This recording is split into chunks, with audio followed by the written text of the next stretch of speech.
के साथ प्रदेश की महामहिम राज्यपाल महोदय के द्वारा स्थापित किए जाने वाले संवाद के आज के इस कार्यक्रम में अपना मार्गदर्शन प्रदान करने के लिए उपस्थित प्रदेश की हमारी आदरणीय राज्यपाल श्रीमती आनंदीबेन पटेल जी, प्रदेश सरकार में मेरे वरिष्ठ सहयोगीगण चिकित्सा शिक्षा के मंत्री श्री सुरेश कुमार खन्ना जी, चिकित्सा एवं स्वास्थ्य के मंत्री श्री जयप्रताप सिंह जी, प्रदेश सरकार के सभी वरिष्ठ अधिकारीगण, सभी पूज्य संत धर्माचार्य और धर्मगुरुगण और जनपद स्तर के हमारे प्रशासन के सभी अधिकारीगण, मैं सबसे पहले सभी पूज्य संतों का, धर्माचार्यों का, धर्मगुरुओं का आज के संवाद के कार्यक्रम में हृदय से स्वागत करता हूं, अभिनंदन करता हूं।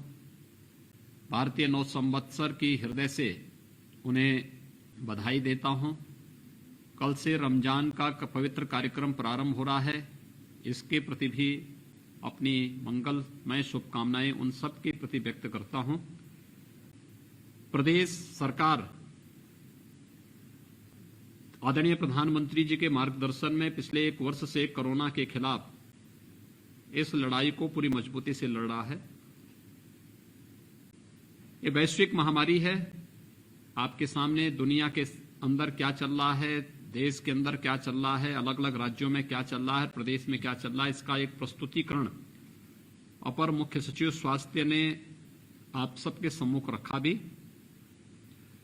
देखिए, जितनी आपने देखा होगा कि इसमें सबसे अच्छा उदाहरण अगर उत्तर प्रदेश करने में सफल रहा है तो इसके पीछे कारण रहा है कि उत्तर प्रदेश में आदरणीय राज्यपाल महोदय का मार्गदर्शन समय समय पे प्राप्त होता रहा है। आदरणीय प्रधानमंत्री जी का मार्गदर्शन हम लोग लेते रहे हैं।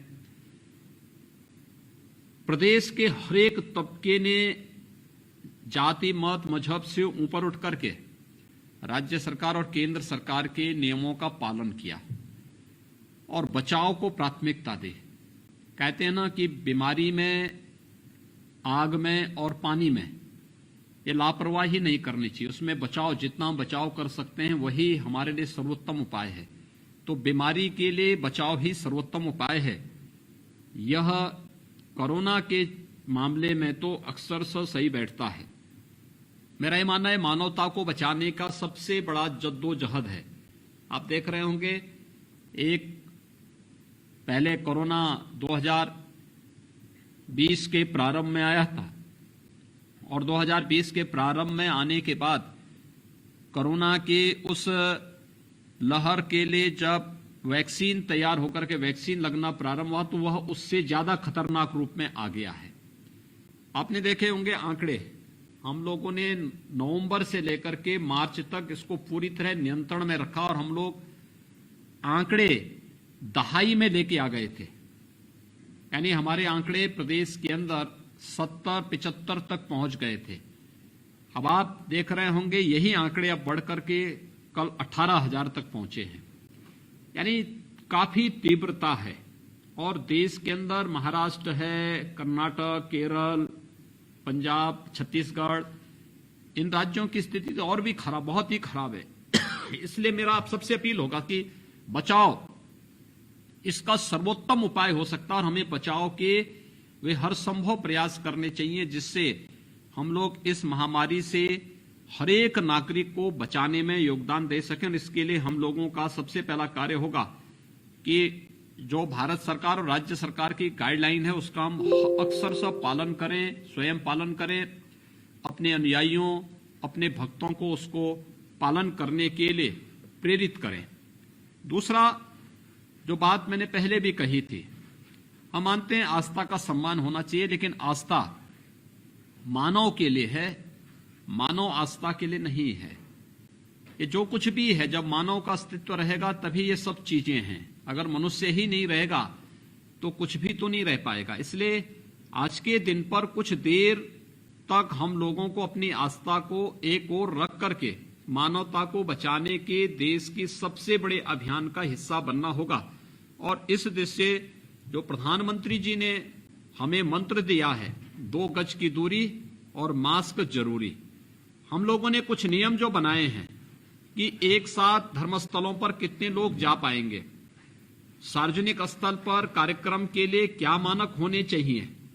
अभी हम लॉकडाउन की तरफ नहीं जा रहे हैं, हम लोगों ने नाइट कर्फ्यू लगाया है और लॉकडाउन की तरफ जाने की आवश्यकता भी नहीं होनी चाहिए, क्योंकि हमें मानवता की जीवन को भी बचाना है और उनकी जीविका को भी बचाना है। जीवन और जीविका को बचाने के इस क्रम में जो सबसे अच्छे विकल्प हो सकते हैं, उन्हीं में राज्य सरकार ने ये व्यवस्था तैयार की है। हम अगर धर्मस्थलों पर भी लोग आना चाहते हैं तो धीरे धीरे करके उनको लाने की व्यवस्था कर सकते हैं, जमावड़ा न हो, एक जगह भीड़ न हो, अव्यवस्था और अराजकता की स्थिति न हो। क्योंकि अगर एक भी संक्रमित व्यक्ति उसके बीच में आ गया तो संक्रमण इतना तीव्र है।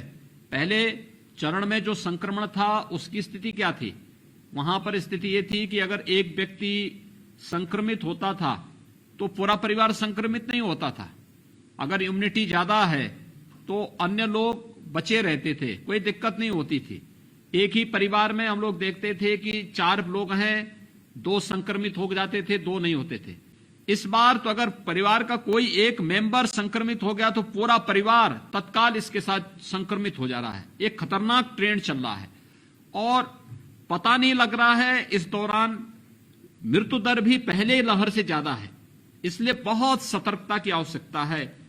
और खासतौर पर जहां घनी आबादी है, जहां परिवार में ज्यादा लोग रहते हैं, वहां पर तो इसके प्रति और भी सतर्कता की आवश्यकता है। एक तो ये इसलिए भी सतर्कता आवश्यक है, आज से नवरात्रि प्रारंभ हुई है, कल से रमजान शुरू हो रहा है।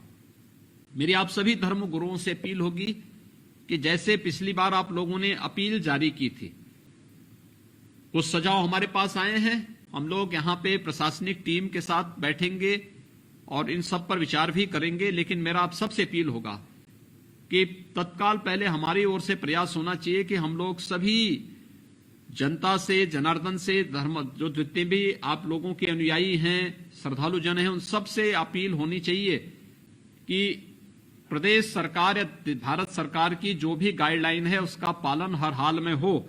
ये हम लोग इसको एक तो देखने की व्यवस्था करें। दूसरा, अफवाह पर ध्यान न दें।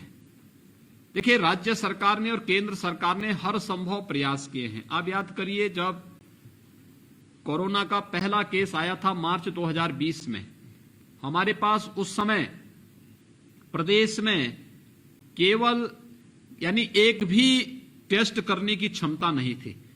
हमने कल 2,18,000 टेस्ट कल हम लोगों ने प्रदेश के अंदर किए हैं। लगातार उसकी संख्या हम बढ़ा रहे हैं। हमारे पास लैब आज के दिन पर हैं, बड़ी बड़ी लेबोरेटरीज हम लोगों ने स्थापित कर दी है। उनकी क्षमता को हम अगले कुछ दिनों में दुगना करने की ओर जा रहे हैं। बेड्स हमारे पास जब मार्च 2020 में मामले आए थे, एक भी बेड हमारे पास नहीं था।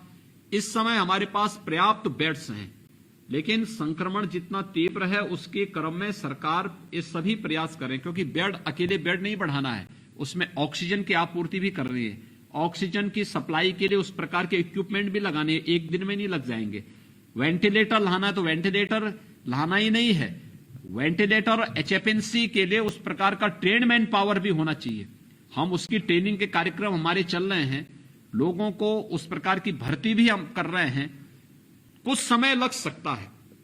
एम्बुलेंसेज ही आप आश्चर्य करेंगे, 4,000 से अधिक एम्बुलेंसेज हम लोगों ने राज्य में इसके लिए लगाई हुई हैं, जो केवल कोविड के पेशेंट को लाने ले जाने में ही योगदान दे रही है।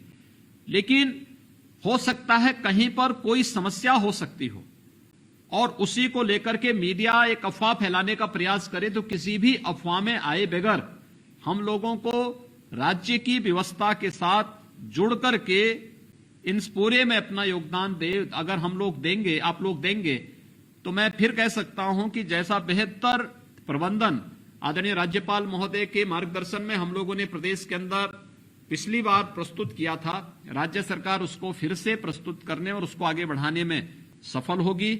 मैं एक बार फिर से आज के इस कार्यक्रम में आदरणीय राज्यपाल महोदय का हृदय से अभिनंदन करता हूं, उनका स्वागत करता हूं कि उन्होंने पिछले 3 दिनों में अलग अलग तबके के साथ जो संवाद का कार्यक्रम रखा है। पहले दिन सर्वदलीय बैठक के माध्यम से सभी राजनीतिक दलों के साथ, कल स्थानीय निकाय के जितने भी हमारे प्रतिनिधिगण थे, मेयर, चेयरमैन और पार्षदगण थे, उनका मार्गदर्शन प्राप्त हुआ, क्योंकि उनकी बड़ी भूमिका है स्वच्छता, सैनिटाइजेशन, फॉगिंग में। तो कल आदरणीय राज्यपाल महोदय ने उन सबका मार्गदर्शन किया। मेरा आप सभी धर्माचार्यों से भी अपील होगा कि स्वच्छता, सैनिटाइजेशन के लिए, फॉगिंग के लिए या कोई चीज हम छूते हैं तो हाथ को पानी से धोने, साबुन से धोने के साथ साथ सैनिटाइज करने, सैनिटाइजर होगा उसका उपयोग करने, जो भी आवश्यक समझते हैं उसके अनुसार हमें सतर्कता अवश्य बरतनी होगी।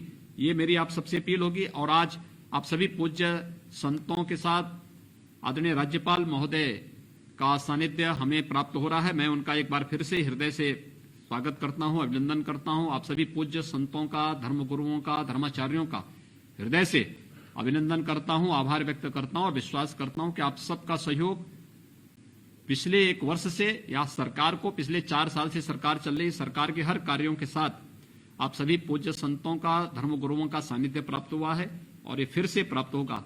ये मैं आप सबका एक बार फिर से हृदय से आभार व्यक्त करता हूं। बहुत बहुत धन्यवाद।